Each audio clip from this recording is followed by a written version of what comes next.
कल्याण के लिए। आगे हम लोग बढ़ें तो पहले मूल रूप से दो शब्द केवल नई सृष्टि जिसकी बात हुई है उसके बारे में। नई सृष्टि क्या है और पुरानी सृष्टि क्या है? अगर एक शब्द में हम लोग देखें इसको तो कोई भी कर्म बिल्कुल वही कर्म है, जब हम उसको आत्मा से जोड़ करके करते हैं तो वो नई सृष्टि है, और जब हम उसको आत्मा को भूलकर किसी अन्य कारण से, चाहे लोकाचारी, चाहे शिष्टाचार, चाहे निज का स्वार्थ या स्वयं को दूसरों की दृष्टि में ऊपर उठाना, इन कारणों से जब हम करते हैं वही कर्म, बिल्कुल वही कर्म, तो वो पुरानी सृष्टि है। पुरानी सृष्टि विभाजन पर, अहंकार पर, स्वार्थ पर आधारित थी। दूसरी पहचान नई सृष्टि की है कि उसके पीछे एकत्व का भाव रहता है और वो एकत्व की ओर ले जाती है। और पुरानी सृष्टि विभाजन का भाव। और माता जी एक जगह बताती हैं कि द बिगेस्ट डिवीजन, सबसे बड़ा विभाजन कहाँ है? भगवान और जड़ तत्व, भगवान और पृथ्वी, भगवान और सृष्टि, भगवान और मनुष्य, इनके बीच विभाजन कर देना कि ये दोनों अलग अलग हैं, एक नहीं हो सकते कभी भी। माँ इसको कहती है it is the greatest insincerity. तो नई सृष्टि आत्मवान होकर एकत्व की अवस्था में उठ करके नई सृष्टि। हम लोग ये प्रश्न कर सकते हैं कि किंतु ये तो जानी पहचानी बात है। किसी ने भी जो ईश उपनिषद के कुछ प्रारंभिक श्लोक भी पढ़े होंगे वो कहेगा ये तो सभी जानते हैं, आत्मे वो भूत विजानता एकत्वम अनुपश्यता, ये तो लिखा हुआ है। तो ये नवीन बात क्या है? नवीन बात ये है कि हम लोग इस सत्य को एक नवीन रूप दे करके वो आएगा। ये सत्य को हम जानते हैं, परिचित हैं, किंतु जो देह उसको दी गई थी वो देह पुरानी हो गई है। अब ये इस सत्य की पूर्णता को अगर प्रस्तुत करना है, जिस नए युग में हम प्रवेश कर रहे हैं, तो पुरातन देह को टूटना होगा। और वास्तव में टूटना नहीं होगा, तोड़ दिया गया है। जैसे बड़ी सुंदर बात अभी हम लोगों ने सुनी कि जिसको भगवान जिसकी रक्षा कर रहा है उसको कौन मार सकता है। इक्वली हम कह सकते हैं जिसको भगवान ने तोड़ दिया उसको कौन जोड़ सकता है।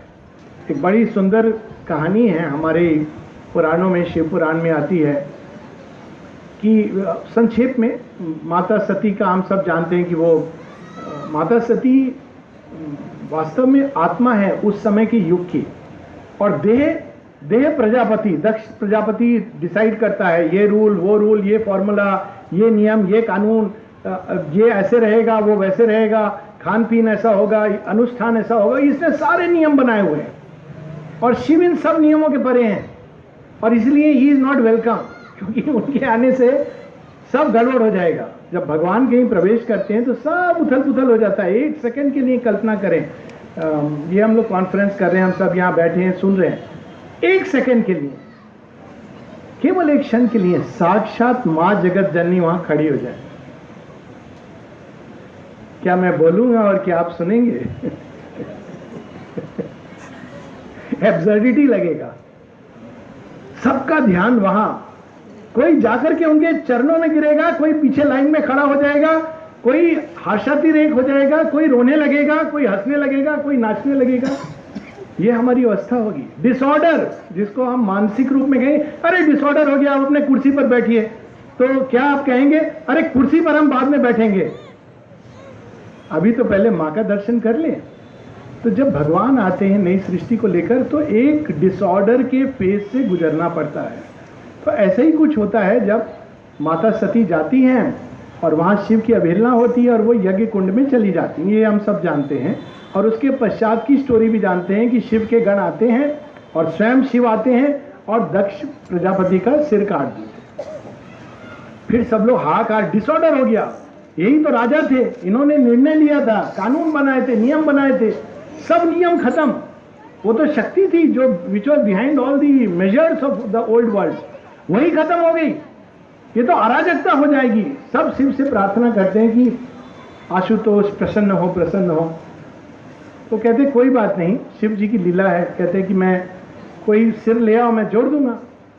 तो बकरी का सिर जल्दबाजी में, और वो डिवाइन सर्जन्स को कहते हैं सिर तुम जोड़ो, प्राण मैं दे दूंगा। तो अब इतना हड़बड़ हो रहा है, सबको लग रहा है कि अराजकता हो गई है। तो डिवाइन सर्जन्स के भी हाथ कांप गए ना, वो शिव जी खड़े हैं तो नर्वस हो गए बेचारे, तो जोड़ते जोड़ते सिर उल्टा और जोड़ दिया, बिना एनेस्थीसिया के। यही होता है। तो जब दक्ष जीवित हुआ, तो जब वो आगे बढ़ता था तो वास्तव में ऐसा प्रतीत हो रहा था कि पीछे जा रहा है, और जब वो पीछे जाता था तो ऐसा प्रतीत होता था कि आगे जा रहा है। कंफ्यूजन और बढ़ गया। तो शिव जी ने कहा अभी तुम लोग इस कंफ्यूजन में जियो, कुछ समय ये कंफ्यूजन जरूरी है। और माता सती की देह को लेकर के वो शिव का विषाद है। किस चीज का विषाद है? एक संसार जिसने मां जगत जननी को अस्वीकार कर दिया, नियम कानून में बंद कर। माता जी को लोग पूछते थे माता जी ने लिपस्टिक क्यों लगाई है? बच गए हम लोग कि उन्होंने ऐसा कुछ नहीं किया। मां जगत जननी का तिरस्कार, मां जगत जननी को अस्वीकार किया, तो क्या होना था उस संसार का? शिव का विषाद यही विषाद है। और तब भगवान विष्णु सती की देह को खंड खंड खंड खंड करके पूरी भारत भूमि में एक लंबे समय तक अराजकता रहती है, क्योंकि शिव अपने ट्रांस में चले जाते हैं और सब और हाहाकार है, त्राही है, जैसे हम आज देख रहे हैं, कहाँ है कहाँ है कहाँ है। और फिर वो दोबारा इस आर्तनाद को सुनकर शिव जी तो ट्रांस में चले गए, लेकिन माँ जगत जननी तो माँ जगत जननी है, वो पार्वती का रूप लेकर जन्म लेती हैं, फिर से यज्ञ करती हैं, तपस्या करती हैं। अब यहाँ पर क्या डिफरेंस क्या हुआ? पहली चीज है कि भारत की आत्मा, उसको अब नेक्स्ट स्टेप पर आगे बढ़ना है, एक नया चैलेंज लेना है। सती भी आत्मा है और वही पार्वती के रूप में आती है, तो नए रूप में उनको तपस करना है।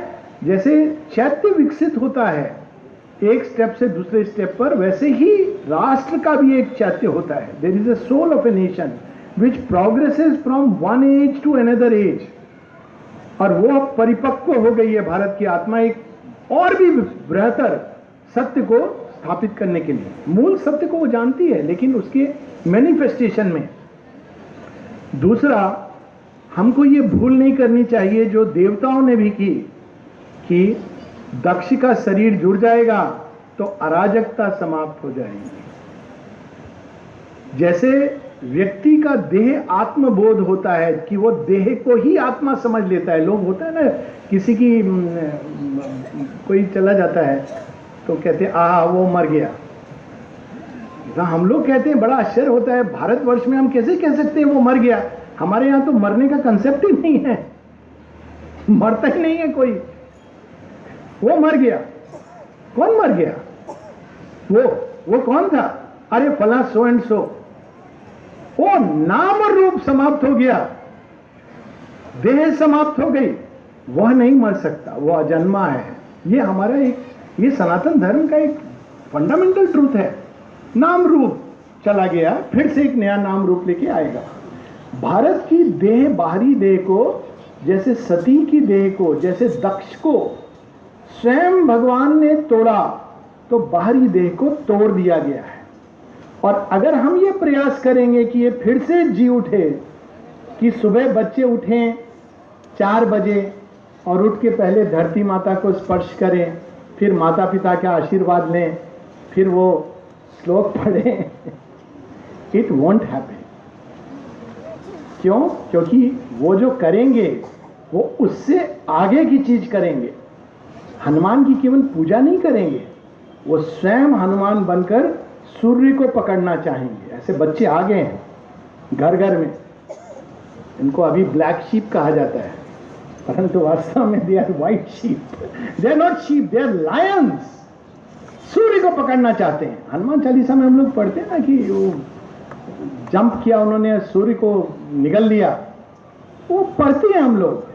लेकिन हम लोग कहाँ रुक जाते हैं? अपने घर की चौखट के भीतर। क्या उसके अंदर संकेत है? क्या करते हैं हनुमान जी? जहां जहां देखते हैं कि फॉल्सहुड है, हिपोक्रेसी, उनको सब दुखी हो गए थे, त्रस्त हो गए थे उनसे। क्यों? उनको ट्रूथ चाहिए था। ये बच्चे आगे हैं ट्रूथ के, massive barrier breakers, wrestlers in the with destiny in the list of will. हम लोग बहुत ज्यादा फेटलिस्टिक हो गए थे, अरे क्या है, भाग्य है, चला गया दुखी होकर। अब बच्चे कहते हैं भाग्य होगा, वो पुरानी फिलॉसफी है, हम बदलेंगे। आंख में प्रॉब्लम है, let us go and find out ways and means of curing it. ये नवीन भारत, नवीन सृष्टि जिसमें नियति से लड़ने का भाव है। सावित्री क्या है? नियति से लड़ने का मंत्र है। केवल यही नहीं है, परंतु one of the things in Savitri is key fight with destiny, you can change destiny. ये है पुरातन भारत। स्वीकार कर लेना, कर्मों का लेखा जोखा है, पुराने जन्म में कर्म किया था, इस होपलेस एंड हेल्पलेस स्टेट, ये तो वीकनेस है। भारत की आत्मा का वीकनेस से कोई संबंध नहीं है। ये तो ऐसी भूमि के हम संतान हैं जहां राम जी क्या कहते हैं परशुराम को, आप हमको चैलेंज कर रहे हो, हम सूर्यवंशियों को। देखिए, चैलेंज मत कीजिएगा, बाकी सब कर लीजिएगा, एक गलती मत कीजिएगा। आप जब तक लक्ष्मण को गाली दे रहे हैं, हम स्वीकार कर रहे हैं। चैलेंज किया जिस दिन, तो मृत्यु भी अगर चैलेंज करती है तो हम उसको स्वीकार करते हैं। कौन कह सकता है ऐसा? क्या मां ने ये नहीं किया? Through out her life is an living example. एक और मृत्यु, एक एक व्यक्ति के अंदर से मृत्यु। मां तो बूढ़ी हो रही हैं, सक्सीड होगा नहीं होगा, मृत्यु मृत्यु मृत्यु। मां like a lioness, I refuse the law of death, I refuse the habit of death. इस एंडेवर में सक्सेस फेल्यूर इज मीनिंगलेस। हर एक इंच जो हम लोग आगे बढ़ते हैं, वो हम नई सृष्टि की ओर आगे बढ़ रहे हैं। नई सृष्टि में हम आत्मवान होंगे, ब्रह्म हमारे अंदर है। इसका अर्थ है निर्भय होना। जब स्वामी विवेकानंद जी से किसी ने पूछा क्या पहचान होती है ब्रह्म ज्ञानी की, तो उन्होंने ये नहीं बताया कि वो तिलक त्रिपुंड लगा करके सब शास्त्र जानता है, ऐसा नहीं कहा। उन्होंने कहा निर्भय होता है। क्यों ब्रह्मवान व्यक्ति निर्भय होता है? श्री अरविंद की राइटिंग जब हम पढ़ते हैं, शुरू की रचनाएं, वो क्या कहते हैं? कहते हैं अच्छा, तुम मेरी देह को फांसी पर चढ़ाओगे, तुम इसको समझते हो कि मैं ये हूं? मैं तो चिता से भी उठ खड़ा होऊंगा, because that is the realization of Brahma. कैसे हम लोग इसको प्राप्त करेंगे? पहला मंत्र तो वही है जो अभी हमने सुना। ये श्री अरविंद एक जगह एक लाइन में कहते हैं, it had hit me very hard. जब मैंने इसको पढ़ा था श्री अरविंदो एक्शन के ऊपर, अभी मुझे याद है कवर पर ये वर्ड लिखा हुआ, ये सेंटेंस लिखा था श्री अरविंदो का, we want living yogins, mere spread of the idea is not enough. सबके अंदर आत्मा है, चैत्य है, ऐसे मिलता है वैसे मिलता है, स्टेप्स एंड स्टेजेस है, इट इज नॉट एनफ। ये तो बहुत हो चुका, बहुत बार प्रपंच हो जाता है। सुनते सुनते लोग कहते हैं ये सब तो ठीक है। ये तो वही बात हम सुन रहे हैं। We must be real yogins. जब तक हम स्वयं उसको अपने अंदर, प्रारंभ तो इंडिविजुअल से ही करना होगा। यदि हम उस आत्मा को जानते नहीं, जानने की चाह नहीं, मानना काफी नहीं है। मानना इज रिलीजन, और जानना is a step towards spirituality. बनना इज योगा। ये 3 स्टेप्स हैं। मानना काफी नहीं है। एक सुप्रामेंटल है, बहुत अच्छी बात है, नई सृष्टि है, हाँ बहुत अच्छा है, लेकिन उसको हम कैसे जाने, कैसे हम बने, ये प्रयास। और एक छोटा सा भी प्रयास, स्वल्पमस्य धर्मस्य, इवन वन स्मॉल स्टेप। ये नहीं कि हम सब रियलाइज कर लेंगे 2 दिन में, नो, पर एक छोटा सा भी स्टेप लेंगे उस दिशा में। छोटा सा स्टेप कि चलो आज से हम सच बोलें, चलो हम सिंसेरिटी को अपने अंदर प्रैक्टिस करें। स्मॉल स्टेप्स, ये नई सृष्टि का निर्माण करने की दिशा में कदम है। Not talking about it, but walking towards that path, चलना उस रास्ते पर। ये पहली चीज है। लेकिन माँ बताती हैं इस कार्य के 2 पहलू हैं, एक है इंडिविजुअल और दूसरा है कलेक्टिव। सामूहिक कार्य भी है। ये केवल इंडिविजुअल योग नहीं है कि हम अपने अंदर खुश हैं, मग्न हैं। बहुत लोग श्री अरविंद को देख करके सोचने लगे कि हम अपने आप को बंद कर देंगे कोठरी में तो हम श्री अरविंद बन जाएंगे। जब श्री अरविंद से कोई ये पूछता था तो श्री अरविंद कहते थे लाइकली है कि तुम अपने माथे में जो थोड़ी बहुत कॉमन सेंस है उसको खो दोगे। क्यों? क्योंकि आप ये भ्रम में चले जाओगे कि आई एम। श्री अरविंद माता जी ने कैसे योग को जिया है। वासुदेवम सर्वमिति के अनुभव तक Shri Aurobindo active political life में थे, बहुत बड़ा एक्सपीरियंस है। बाद की बात बाद में, और माता जी ने उसको कहा है दिस इज सुप्रामेंटल एक्सपीरियंस, ये साधारण एक्सपीरियंस नहीं है जो जेल में उनको हुआ था, it is the experience of supramental oneness. उस एक्सपीरियंस तक उन्होंने अपने आप को, केवल लाइफ नहीं, पॉलिटिकल लाइफ, भीषण जिसको कहा जाता है ऐसा कर्म, भयानक कर्म, दुर्घर्ष कर्म, उसमें वो थे और उसमें रहते हुए उन्होंने ये सब रियलाइज किया। और यदि उन्होंने पौंडीचेरी गए तो वो एक भागवत आदेश पर, और क्यों? क्योंकि उनको अब एक ऐसा काम करना था जो एक विशेष प्रकार का काम है, उसमें भी वो टच में रहे वर्ल्ड के सारे मूवमेंट से, स्वयं लिखते हैं वो, और वो काम कर रहे थे, केवल उनके मीन्स चेंज हो गए थे, क्योंकि अब वो बिना हाथ पांव के कार्य कर सकते थे। तो he was active in the whole world affairs, whether it was India's independence, Bharat का भविष्य, second world war, he was active. तो ये बाहर से इमिटेशन करके नहीं, कलेक्टिव वर्क एक सेकेंड स्टेप है। तो उसमें 3 चीजें, जो 3 स्टेप्स बताए हैं, पहला है थ्रू वर्ड्स, 3 है, वर्ड्स, इन्फ्लुएंस, एग्जाम्पल। शब्द क्या? अगेन ये तो हैं हमारे यहाँ सारे शास्त्र हैं, शास्त्र हैं, पर अंडरस्टैंडिंग चली गई है, इसलिए उसी ट्रूथ को अब एक नया शब्द, हर चीज की भाषा में, हर भाषा में उसको एक नया रूप देना है।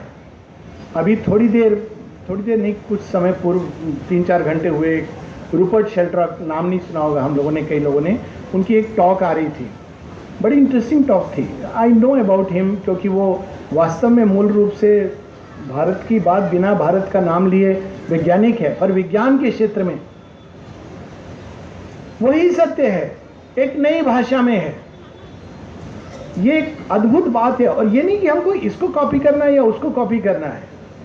अगर हम प्रयास करेंगे तो हर क्षेत्र में ये सत्य प्रकट हो रहा है, हमको अपने अंदर उसको जागृत करना है और उसको नई वाणी देनी है। वेद, हम लोग अक्सर सुनते हैं 3 वेद, 4 वेद।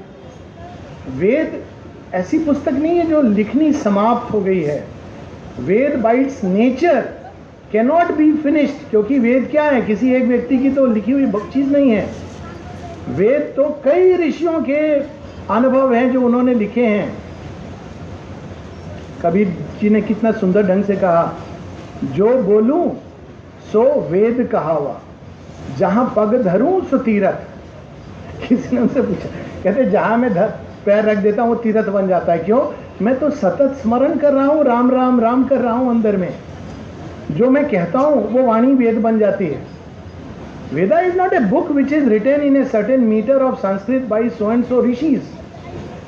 वेद तो अनंत है, क्योंकि भगवान का ज्ञान अनंत है। जो सीमित नहीं है उसको हम किताबों में कैसे सीमित कर सकते हैं? और वो अपने आप को डिस्क्लोज करेगा। श्री अरविंद बड़े सुंदर ढंग से व्याख्या करते हैं, why Vedas are special, not because God spoke but because the soul saw it. तो क्या ये आत्म साक्षात्कार बंद हो गया है? तो हमको इसलिए श्री अरविंद कहते हैं, recover the Veda and Upanishad in your heart. बाहर की किताब पढ़ना, ये सेम वर्ड रिपीटिशन, ये ठीक है, ये अपना एक, ये नहीं कि इसका स्थान नहीं, but that is not the real thing. To recover the Veda in the heart, to recover the Upanishad in the heart, उस सत्य को अपने अंदर धारण करना, फिर वो अनेक रूप ले लेगा। इट डजंट मैटर, किसी में एक काव्य का रूप ले लेगा। I have read poems written in Russian language, in English language, in Oriya language. What marvellous poems which are nothing but Vedic truths, बड़े सुंदर ढंग से।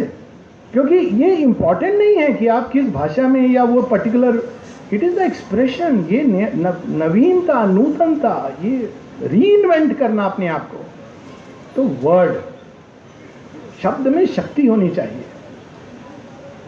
नहीं तो वो रिपीटेटिव होके उस अपना प्रभाव लूज कर लेते हैं। दूसरा प्रभाव, माता जी एक बड़ा सुंदर एक्सपीरियंस जापान में कि किसी ने पूछा, एक फॉरगेटिंग द नेम, ओकाहारा या कुछ ऐसे, तो वो उनसे कहा आप माता जी के बारे में कुछ बताइए। कहते मैं क्या बताऊं, तुम्हारे लिए माँ है, मेरे लिए तो एक बड़ी स्वीट फ्रेंड थी। तो कहता है मैं एक सेमिनार में गया था, वहाँ पर कोई भारत से आए थे, कुछ गीता पर लेक्चर दे रहे थे, तो वहाँ पे मैं बैठ के सुनने गया था, वहाँ माता जी भी थी। See he didn't call her mother but he would say your mother.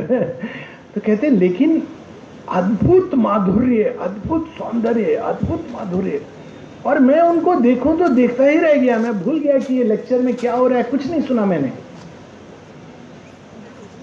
और हम सब जानते हैं कि माँ खेल खेल के क्या प्रभाव उनका। Shri Aurobindo, can we imagine कि वो, और वो क्या चाहते थे, यही कहते थे 100 कैसे लोग वो इतना अधिक इस शक्ति से भर जाएं कि जहां वो खड़े हों वहां thousands are influenced and affected. ये साइलेंट प्रेशर ऑफ योगा। आज भी 70 वर्ष श्री अरविंद, अगर हम बाहरी रूप से कहें when he withdrew physically, all these are our ignorant terms, so please don't catch the words but the sense behind. आज भी जब हम उनके कमरे में जाते हैं तो it hits the silence and the peace hits। कैसे होता है ये समाधि? लोग बड़े भव्य भव्य, आप देखेंगे शिव मंदिर, कहीं ये मंदिर वो मंदिर, उद्घाटन करने के लिए बड़े बड़े लोग जाते हैं, करोड़ों रुपया खर्च करते हैं। हम लोग गए ना पौंडीचेरी आश्रम में, समाधि कहाँ पर है? तो साधारण सी, आप चप्पल खोलोगे नहीं कि सामने समाधि है। इटालियन मार्बल की नहीं है, बहुत साधारण मार्बल है, कुछ ना कुछ काम होता रहता है, ठक ठक कुछ कुछ ठोका पीटी चल रही है, लेकिन क्या है वो कैसी शक्ति है, कैसा प्रभाव है, कैसा इन्फ्लुएंस है। माता जी कहती हैं अभी भी कोई भी जाकर समाधि पर कुछ भी कहता है श्री अरबिंदो को, ही रिस्पॉन्ड्स इमीडिएटली। बड़ी सुंदर पुस्तक है benedictions of grace, he responds. And ये केवल कहने की बात नहीं है, कई लोगों के एक्सपीरियंसेस है। हम लोग पौंडीचेरी में क्या करते हैं, यही करते हैं, सारी चीज जाके माता जी श्री अरबिंदो को बोल देते हैं। वो कैसे हटा देती हैं, पूरी स्टेट चेंज कर देती हैं। ऐसे एक्सपीरियंसेस लोगों के कि उन्होंने माता जी के फोटो को देखा, फोटो के पहले एक और अवस्था में थे, फोटो देखते ही उनकी पूरी अंदर की स्टेट बदल गई। ये क्या है? उन्होंने तो कुछ बोला नहीं, किसी ने कुछ पढ़ा नहीं।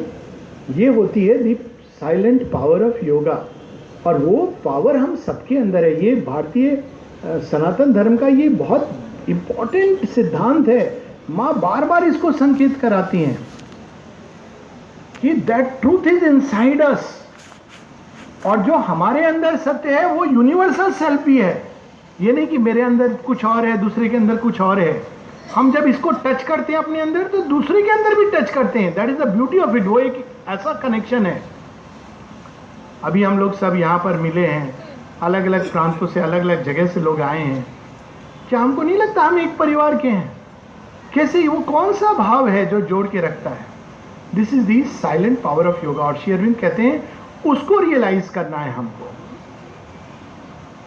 तो ये कलेक्टिव वर्क का पहला है word, then second is influence. जितना हम अंदर में ग्रो करेंगे, तेज, तप, शांति, आनंद, सामंजस्य, वो अपने आप फैलेगा। इसको विज्ञान में एक नई भाषा, यही जो बात हो रही थी रूपर्ट शेल्टर की, वो इस चीज को कैसे कहते हैं? वो कहते हैं मॉर्फोजेनेटिक रेजोनेंस प्रिंसिपल।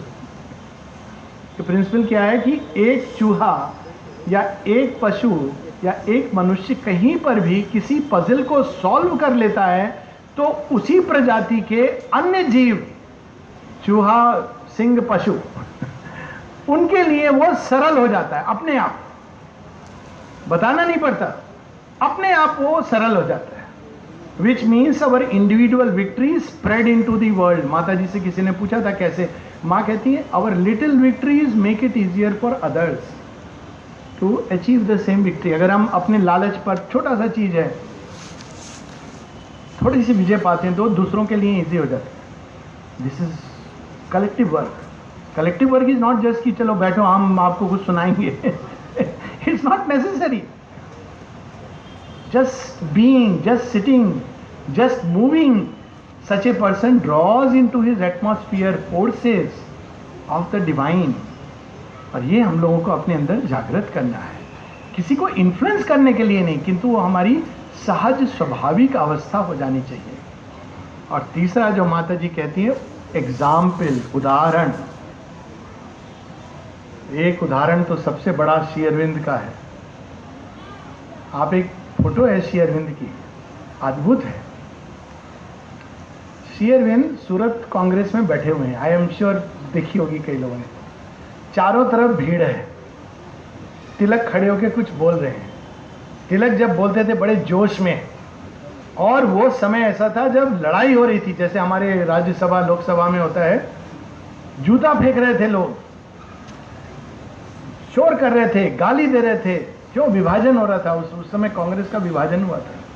लेकिन आप श्री अरविंद को देखिए उस पिक्चर में, ऐसा लगता है कि सब चीजों से अप्रभावित बैठे हुए हैं, मानो इस समय न्यूक्लियर बम भी आ जाए, गिर जाए तो कोई उनको अंतर नहीं पड़ेगा। What a beautiful picture! I find that one of the most beautiful pictures of Sri Aurobindo. इस भीड़ में, इस केओस में, ये एक उदाहरण है हमारे लिए। जेल में जाते हैं तो वो नहीं, हम लोग छोटी सी तकलीफ होती है, माता जी ने मेरे साथ ये क्यों कर दिया। श्री अरविंद का क्या उदाहरण है? जेल में जाकर क्या कहते हैं वो, मेरी कुछ बेड़ियां थी, मैं काट नहीं पा रहा था, आपने मेरे लिए काट दी, मेरा काम सरल कर दिया। ये उदाहरण है। जेल में जाकर वो क्या देखते हैं, जेलर को नहीं देखते हैं, ये नहीं कहते हॉस्टाइल फोर्सेस, ये देखो हॉस्टाइल फोर्सेस जिसने मुझको कैप्चर किया। वो क्या कहते हैं, वासुदेवम सर्वमिति। तुम भी वासुदेव हो, तुम भी वासुदेव हो, प्रतिपक्ष का वकील भी वासुदेव है और मेरा वकील भी वासुदेव है। ये उनकी अवस्था है। ये ठीक है, हॉस्टाइल फोर्सेस के बारे में जानना चाहिए, लेकिन दिन भर दिमाग में वो हॉस्टाइल फोर्स है, ये है, जिसने मेरे अहंकार को, स्वार्थ को चुनौती दे दी, वो तो पक्का हॉस्टाइल फोर्स है। जिसने ये वैसे नहीं किया वो हॉस्टाइल। ये एक नई टर्मिनोलॉजी है। हम लोग को देखना क्या है, वासुदेवम सर्वमिति। देखने क्या लगते हैं, हॉस्टाइल फोर्सेस सर्वमिति, राक्षसम सर्वमिति। It is not the way. Shri Aurobindo का एग्जाम्पल, और श्री अरविंद बताते, माँ कहती है कितनी करुणा। एक बार की बस बात है, जब माँ तो काली सब हैं, और वो तो किसी बच्चे को अपने थप्पड़ भी मारती तो उसके अंदर से भूत भगा देती है। तो एक बार उन्होंने, एक लेडी थी जिनको उन्होंने नाम दिया था चिन्मयी, नाम सुना होगा आपने, वो वहाँ की सैयद फैमिली की थी, हैदराबाद की। तो उसको बीच बीच में दौरा पड़ता था, हॉस्टाइल अटैक्स होते थे, जिसको अब हम माता जी को पुश करना चाहती थी, ये सब उसके मन में। तो माता जी से किसी ने पूछा, आप इसको अपनी सेवा में क्यों रखती हैं? माँ ने कहा, वो जाएगी बाहर तो क्या करेगी, और संसार में भी नष्ट करेगी, स्वयं को नष्ट करेगी, तो अपने पास रखती थी। लेकिन एक बार जब उसने श्री अरविंद के रूम में कुछ ऐसा कहा, तो माता जी ने उसको एक थप्पड़ लगाया। श्री अरविंद की प्रतिक्रिया जानते हैं, माता जी इसको डॉक्यूमेंट करती हैं। श्री अरविंद उसी शांत स्वभाव में माता जी को कहते हैं बाद में, you ought not have done that. इतना सीरियस सर्जरी की जरूरत नहीं थी, काली भाव की आवश्यकता नहीं थी।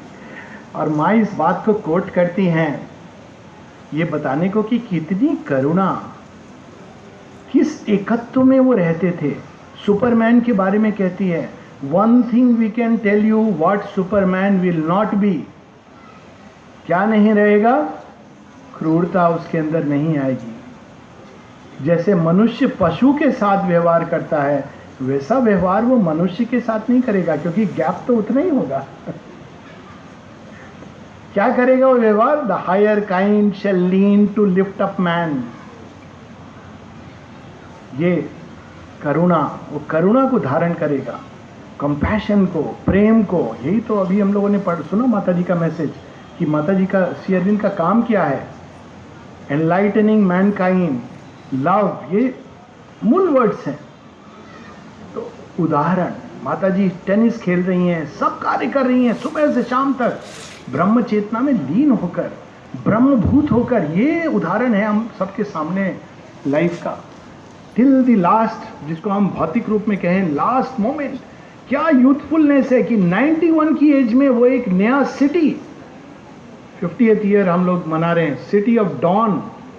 क्या आप कल्पना कर सकते हैं? हम लोग 91 में रिटायरमेंट आ गया, हमारा time, what A power, what a strength. तो दीज आर द 3 वेज जिससे हम समूह में इस सत्य को प्रकट कर सकते हैं।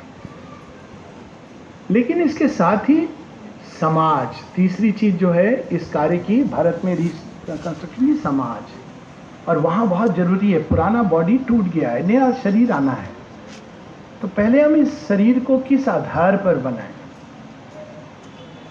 कुछ दिन पूर्व कोई पूछ रहा था, तो उन्होंने कहा कि मैं नहीं चाहती हूँ कि मेरी संतान हो, लेकिन मेरे पति चाहते हैं कि मेरी संतान, हमारी एक संतान हो। वो कहते हैं कि देखो बुढ़ापे में कौन देखभाल करेगा। उन्होंने ये प्रश्न किया कि क्या करना है। तो संतान होना नहीं होना तो बाद की बात है, परंतु बुढ़ापे में देखभाल करने के लिए संतान को होना, ये तो महास्वार्थ है। संतान है कि सर्वेंट हम ला रहे हैं जीवन में, कि कोई हम जब बूढ़े हो जाएंगे तो हमारे लिए रहेगा। ये कैसा भाव है, कैसी अशक्तता है। क्यों हम किसी के आश्रित होंगे, क्यों हमें आवश्यकता पड़ेगी किसी की, क्यों हम ये मानकर चल रहे हैं कि हम लाठी लेकर अशक्त हो जाएंगे। नहीं, क्या इतने सारे सन्यासी हैं जिनका हम लोग को एग्जाम्पल है, जीवन में रहते हैं लोग, अकेले रहते हैं, क्या वो कमजोर लोग होते हैं? बहुत स्ट्रांग होते हैं। संतान क्यों आती है इस संसार में? इट्स बाय द वर्ड संतान, एक्सटेंशन, जो हमारी चेतना में अधूरा रह गया। अब अगर एम्बिशन अधूरे रह गए तो संतान भी बेचारी सारा जीवन हमारे एम्बिशंस को पूरा करेगी, परंतु यदि हमारा आत्मा का कोई कर्म अधूरा बचा है तो उसको एक्सटेंड करती है। This is the real meaning. और संतान कोई जरूरी नहीं है कि फिजिकल बर्थ से हो। ऋषि मुनियों की संतानें होती थी, वो फिजिकल बर्थ कोई जरूरी नहीं है। द्रोण की जो संतान थी वो अर्जुन में ज्यादा देखते थे देन अश्वत्थामा, और ये उनकी पहचान हो गई थी। So this is the other truth, जहां सामाजिक ढांचा बहुत, इसको तो बदलने की जरूरत है। उसमें 4 चीजें पहले माँ बताती हैं, और भी कई चीजें। पहले तो वो श्री अरविंद बताते हैं, जगन्नाथ के रथ का एग्जाम्पल देते हैं कि समाज में किन चीज़ों की ज़रूरत है। तो कहते हैं इस रथ के 4 पहिए हैं, और वो पहिए क्या हैं? तो कहते हैं freedom, equality, brotherhood and unity. ये 4 भाव।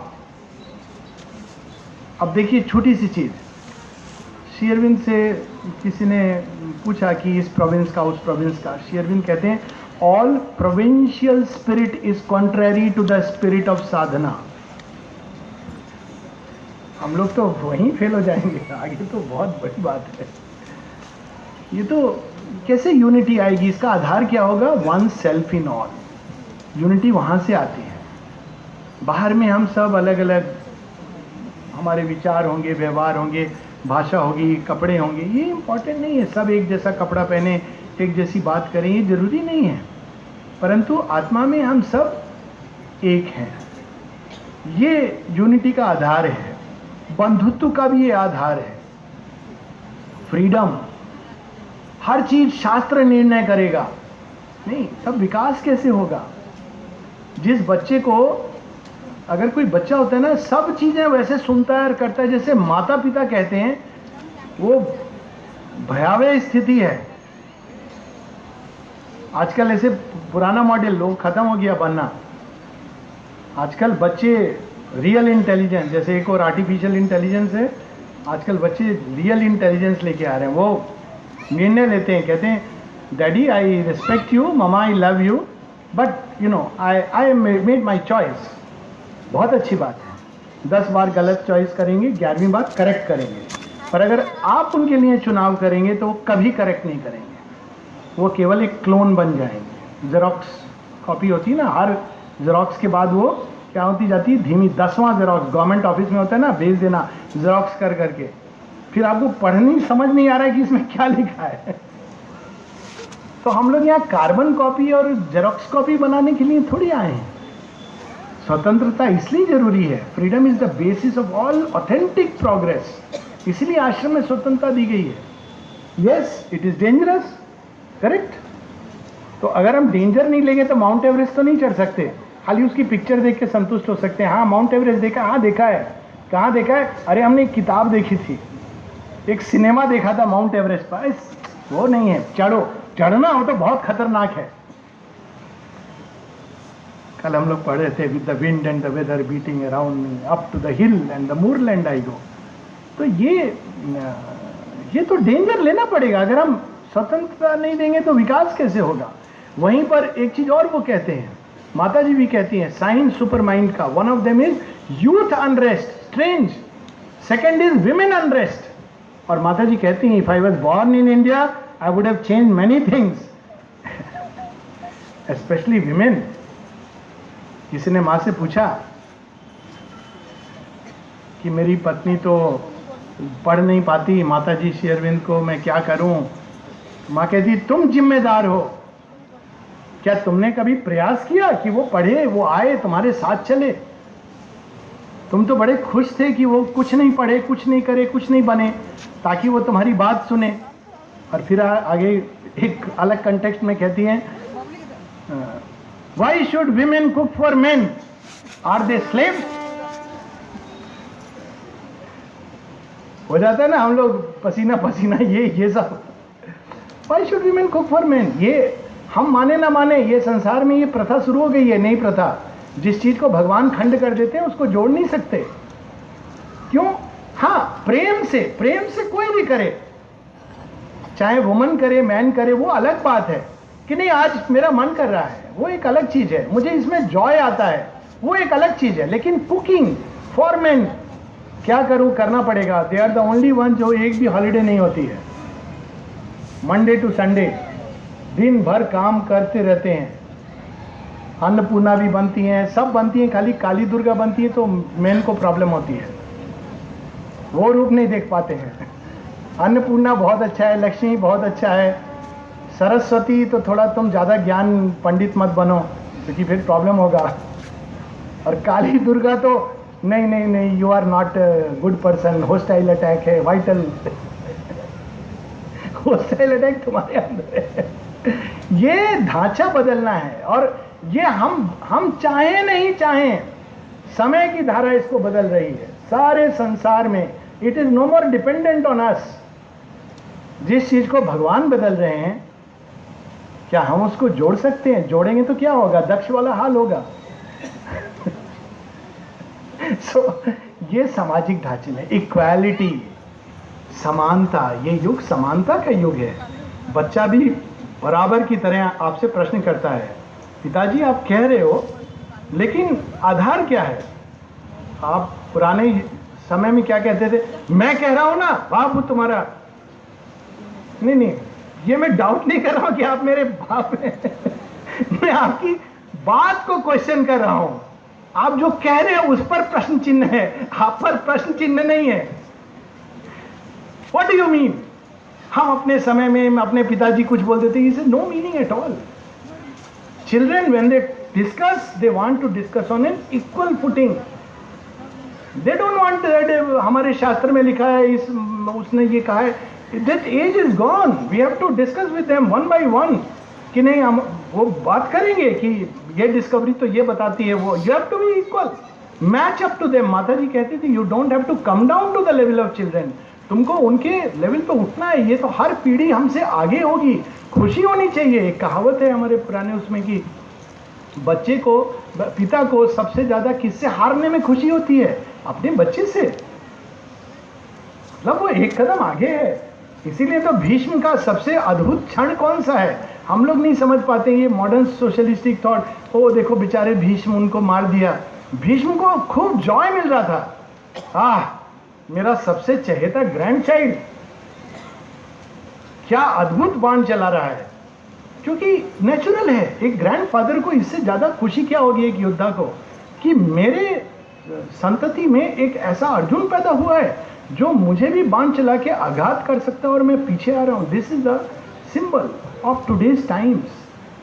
तो ये आएगा, समानता का युग है, स्वतंत्रता का युग है, एकता का युग है, विश्व बंधुत्व का युग है। और श्री अरविंद आगे कहते हैं, लेकिन वो चैरियट अभी भी तैयार नहीं हुआ है। वास्तव में जो रथ यात्रा होती है उसमें क्या है? यही तो संकेत है। भगवान निकल के सबके सामने मिल जाते हैं, एक हो जाते हैं। राजा से लेकर प्रजा सब खींचते हैं, दिस इज द सिंबल, लेकिन उसको हमको अपने जीवन में उतारना है। तो ये समाज में, और इसमें बहुत सारी चीजें, स्कूल रिडंडेंट हो जाएंगे। मान के चलिए आने वाले समय में स्कूल सिस्टम विल फिनिश, क्योंकि जितनी इंफॉर्मेशन आप स्कूल में लेते हैं उससे ज़्यादा वो बैठ करके, वो जब तक आप पढ़ाने रहे होंगे, बच्चा देख करके बोलेगा टीचर जी ये आप ठीक नहीं बोल रहे हैं। School for information it is meaningless.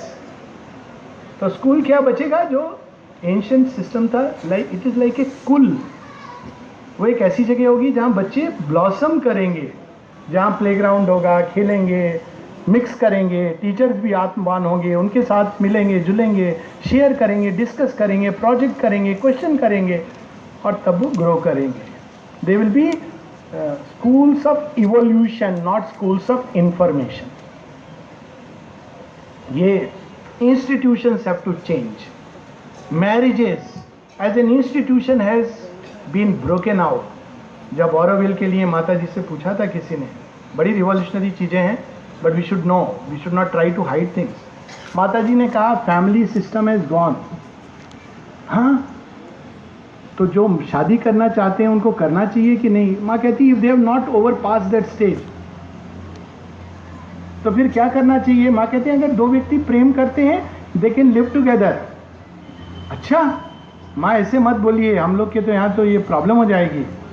माँ बताती पुरातन काल में, आप देखिए शकुंतला की कहानी, आधा दिन भी नहीं संग होता है राजा दुष्यंत से, और विवाह नहीं होता है, लेकिन उनके संतान के नाम से भारत का नाम है, भारतवर्ष। ये फ्रीडम और वाइडनेस। तो माँ कहती है love should be the criteria, not an institution. माँ लेकिन प्रेम को तो लोग नहीं समझते। हाँ, फिर माँ डिफाइन करती हैं टू वॉक टुगेदर। वो प्लीज रीड मैरिज के ऊपर माँ का, वो मैरिज के ऊपर नहीं है बट जो उसका ट्रूथ है उसको रिवील करती हैं कि to walk together the same path, holding hands together with the same aspiration to the same goal at the same pace. This is the secret of a lasting union and not a social institution. तो ये सब change होने वाला है और हो रहा है, हम चाहें नहीं चाहें, it is going to go away. और अगर हम तैयार नहीं है तो हम वी विल बिकम आउटडेटेड। और अंत में जिस समय की सीमा है, दो चीजें जिन पर माँ ने जोर दिया है वो है वाइडनेस एंड प्लास्टिसिटी। कोई भी चीज जो, क्योंकि सुप्रामेंटल बाइट्स नेचर, आप उसको किसी एक तरीके से बांध नहीं सकते हैं। To understand supramental action one has to be wide, तब आपको सब जगह दिखाई देगा। डेली न्यूज में, एडवर्टाइजमेंट में, एवरीडे इवेंट में आपको उसका एक्शन दिखाई देगा। और अगर हम उसको सीमित करके कहाँ सुपर माइंड है, कहाँ सुपर माइंड है, क्यों, कहाँ देखना चाहते हो? मेरा बच्चा तो मेरा बात नहीं सुनता है, तो जो देख रहा है वो कहेगा वही तो सुपर माइंड है, और जो सीमित है वो कहेगा अरे ये सुपर माइंड है। ना उससे अच्छा तो हमारा पुराना ओवर माइंड ही अच्छा था। तो ठीक है, आप ओवर माइंड और उसके नीचे वही पुरानी ढर्रे पर चलिए, लेकिन जिसको भगवान ने तोड़ दिया है वो दोबारा स्थापित नहीं होगा, ये जान के चलिए। वो दुख होगा और कुछ नहीं होगा। वाइडनेस। और दूसरा कहती हैं प्लास्टिसिटी,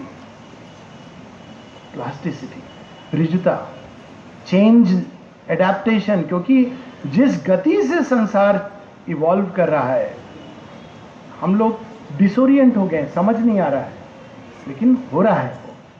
और अगर हम प्लास्टिसिटी हमारे अंदर नहीं है तो हम समझ नहीं पाएंगे। देखिए अभी पिछले साल ही ये पहली बार सुप्रीम कोर्ट ने ये कहा कि हम लोग दिवाली पर पटाखे नहीं फोड़े तो कितना अच्छा हो।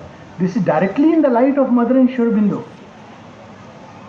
ऐसी व्हीकल्स जो पोल्यूशन नहीं करें, ये सब सुप्रामेंटल एक्शन है। अगर हम इसमें पार्टिसिपेट करें, सोलर एनर्जी सुप्रामेंटल एक्शन है। सुप्रामेंटल एक्शन किसी एक उसमें सीमित नहीं है।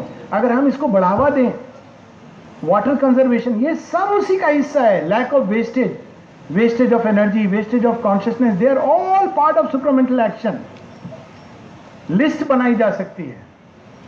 Supramental action is not just confined to some ashrams and some meditative practices and some religious scriptures. Plasticity, तब हम देखेंगे सब चीज के अंदर भगवान का प्रकटन और भगवान का कार्य, और क्या होगा देखकर? सबसे पहले आनंदित होंगे। अंत में एक छोटी सी इमेज के साथ, जहाज तो निकल गया है, जा रहा है, जिसको जिसको चढ़ना था चढ़ गया है। हम सब, मैं मानता हूं कि बहुत भाग्यशाली हैं कि इस नई चेतना के जहाज में चढ़ गए हैं। लेकिन अभी दो चुनाव है। एक व्यक्ति जहाज के अग्रभाग में खड़ा होता है, जिसको कहते हैं कील, वो आगे देख रहा होता है, कितना अद्भुत दृश्य है, क्या आने वाला है, क्या गुजर रहा है, बड़ा आनंदित होता है। दूसरा पिछले भाग में खड़ा होता है, वो कहता है जहाज तो ठीक है, लेकिन ये वो जो मेरा फेमिलियर शोर था, किनारा था, वो छोड़ना पड़ रहा है, वो मेरा पुराना वे ऑफ लाइफ था, वो तो चला जा रहा है, तो दुखी होता है। जब जहाज में चढ़ गए हैं तो यात्रा का आनंद लीजिए।